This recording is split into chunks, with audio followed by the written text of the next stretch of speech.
오늘도 주님과 동행하시며 사랑의 열매를 풍성히 맺는 저와 여러분이 되시기를 소망합니다. 저는 서울에서 태어나 도시에서만 자란 도시촌놈입니다. 그러다 보니 푸르게 뻗은 건 나무고 발밑에 자란 건 풀이라는 것만 알지 어떤 나무, 어떤 풀인지를 구분하는 것은 정말 저에게 어려운 일입니다. 그런 도시촌놈이 미얀마에 살다 보면 가뜩이나 모르는 나무들 중에서 낯설고 더 낯선 풀들을 많이 봐야 할 때가 있습니다. 그런데 그 중에서도 제가 분명하게 구분할 줄 아는 미얀마의 나무들이 있습니다. 망고나무, 파파야나무, 코코넛나무가 대표적입니다. 분명 한국에서도 한 번도 못 보던 나무들인데 그건 한눈에 알아보겠더라고요. 어떻게 그럴 수 있을까요? 그건 바로 나무에 달린 열매를 보면 알 수 있는 것입니다. 망고나무는 망고철이 되면 정말 큰 나무가 휘어질 정도로 초록초록한 망고 열매가 잎사귀 사이사이에 풍성히 맺힙니다.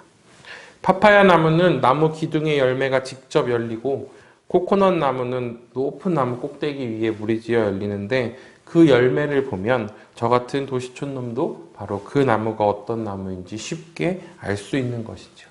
망고가 나면 망고나무요. 파파야가 열리면 파파야 나무인 것입니다. 그런데 이 단순하지만 분명한 진리는 사실 예수님께서 말씀하시는 그리스도의 삶에서 분명하게 드러나야 합니다. 오늘 우리가 읽은 누가복음 6장의 하반부 본문은 예수님이 12제자를 택하시고 처음 제자들에게 가르치는 여러 교훈들의 결론 부분의 말씀입니다. 그리고 그 결론에 앞서서 예수님의 제자들을 향한 가르침의 핵심 내용을 요약하자면 예수님을 따르는 진정한 제자의 길이란 어떤 신기한 기적을 행하고 세상적 축복을 비는 것이 아니라 원수까지도 사랑하시는 완전한 그 사랑에 나아가야 하는 데 있다고 말씀하시면서 36절에 너희 아버지의 자비로우심 같이 너희도 자비로운 자가 되라 라고 말씀하고 계십니다. 그리고 그 가르침의 실천적인 결론으로 제자들이 분명하게 알아들을 수 있는 비유를 통해 오늘 본문을 말씀하고 계신 것입니다. 43절, 44절 말씀을 다시 한번 읽겠습니다. 못된 열매 맺는 좋은 나무가 없고 또 좋은 열매 맺는 못된 나무가 없느니라. 나무는 각각 그 열매로 아나니 가시나무에서 무화과를 또는 찔레에서 포도를 따지 못하느니라. 아멘. 무슨 뜻입니까? 주님을 따르는 제자라고 한다면 내가 예수님의 제자라고 외치고 다니지 않아도 그 제자들의 삶 가운데 사랑의 열매를 통해서 주님의 제자임이 나타나야 한다고 분명하게 가르치고 계시는 것이죠. 아버지를 따르기로 결심한 제자들이라면 나쁜 열매를 맺을 수 없고 아버지 외에 다른 열매를 맺을 수 없다라고 말씀하시는 것입니다. 오늘 본문의 같은 내용이 마태복음에도 정해져 쓰여 있는데 마태복음 7장 20절에선 더 분명하게 말씀하십니다. 제가 읽어드릴게요. 마태복음 7장 20절입니다. 이러므로 그들의 열매로 그들을 알리라. 예수님께서는 아주 단순하지만 분명한 진리로 가르치고 계십니다. 그럼 주님이 말씀하시는 우리의 열매는 무엇일까요? 물론 나를 통해 복음을 듣고 주님을 영접한 자들이 눈에 보여지는 풍성한 열매일 것입니다. 그리고 우리는 그 열매를 맺기 위해 열심히 복음을 전하며 전도하며 선교해야 합니다. 그런데 오늘 본문에서 예수님께서 처음으로 가르치시는 제자들에게 말씀하시는 열매는 전도의 열매가 아니라 삶의 열매를 요구하심을 우리에게 분명히 말씀하시고 계십니다. 45절 말씀을 제가 조금 더 쉽게 새번역 버전으로 읽어드리겠습니다. 선한 사람은 그 마음속에 선한 것을 쌓아두었다가 선한 것을 내고 악한 사람은 그 마음속에 악한 것을 쌓아두었다가 악한 것을 낸다. 마음에 가득 찬 것을 입으로 말하는 법이다. 이게 오늘 우리가 읽었던 45절에 대한 새번역 말씀이거든요. 예수님께서는 제자들에게 분명히 말씀하십니다.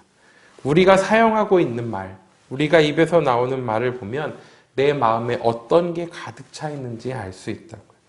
내 입술의 말이 어떤 열매를 맺은 자인지, 그리고 그 열매를 보면 내 마음속에 누가 자리 잡고 있는지, 누구에 속한 자인지를 분명히 알 수 있다라고 말씀하십니다. 그러면서 주님을 따르는 제자라면 마음속에 선한 것을 쌓아두었다가 어떠한 상황에서도 선한 것을 말할 수 있는 자일 것이고, 죄의 자녀라면 죄가 사로잡은 우리의 마음 때문에 상황 가운데 불쑥 그 죄성의 말이 나타나게 된다는 것이죠. 이 말씀을 우리에게 적용해 보면 참 두렵지만 분명하게 말씀하심을 볼 수 있습니다. 우리의 삶을 보시죠. 우리는 어떤 것을 마음에 쌓아두고 계십니까? 어떤 말을 사용하며 어떤 말이 불쑥 튀어나오며 살고 계십니까? 도전하기는 오늘 우리의 마음속에 선한 것, 하나님께 받은 사랑을 쌓아두어서 선한 말을 할 수 있는 열매가 되기를 축복합니다. 선한 것을 쌓는다는 것, 선한 말을 한다는 것이 조금 막연하게 다가오신다면 오늘 하루 누가복음 6장의 말씀 전체를 천천히 묵상해 보시기를 권합니다.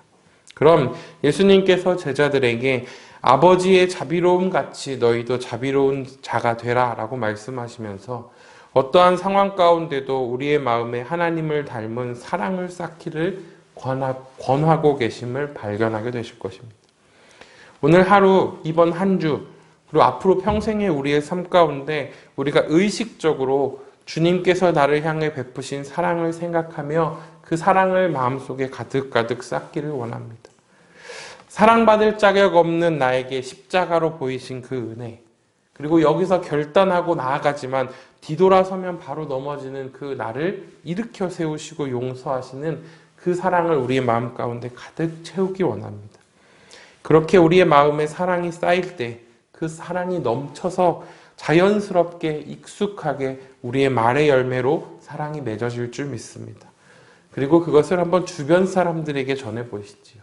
우리의 삶 가운데, 우리의 마음 가운데, 우리의 말 가운데 주변 사람들의 내가 하나님 믿는 사람이라는 그 열매를 증거로 보일 수 있는 저와 여러분이 되기를 축복합니다. 말씀을 정리하며 오늘 우리가 읽은 본문 바로 다음의 말씀을 통해 한번 우리의 삶을 도전하기 원합니다. 46절에서 49절까지의 말씀을 제가 읽어드리겠습니다. 눈으로 한번 같이 보시죠. 너희는 나를 불러 주여 주여 하면서도 어찌하여 내가 말하는 것을 행하지 아니하느냐. 내게 나아와 내 말을 듣고 행하는 자마다 누구와 같은 것을 너희에게 보이리라. 집을 짓되 깊이 파고 주추를 반석 위에 놓은 사람 같으니 큰 물이 나서 탕류가 그 집에 부딪히되 잘 지었기 때문에 능히 요동하지 못하였거니와 듣고 행하지 아니하는 자는 주추 없이 흙 위에 집 지은 사람과 같으니 탕류가 부딪힘에 집이 곧 무너져 파괴됨이 심하니라 하시니라. 아멘. 오늘 우리 말씀을 통해서 내 삶의 열매로 사랑을 쌓기를 결단했다면 그 마음을 반드시 실천하는 하루가 되시기를 소망합니다. 어떠한 상황에서도 주님의 사랑을 발견하고 쌓고 고백하는 것이 분명 쉽지 않은 일이지만 그것을 노력하고 수고롭게 행할 때 오늘 말씀 마지막 부분처럼 기초를 깊이 파고 주춧돌을 반석 위에 놓은 집처럼 분명히 단단하게 서게 될 줄 믿습니다.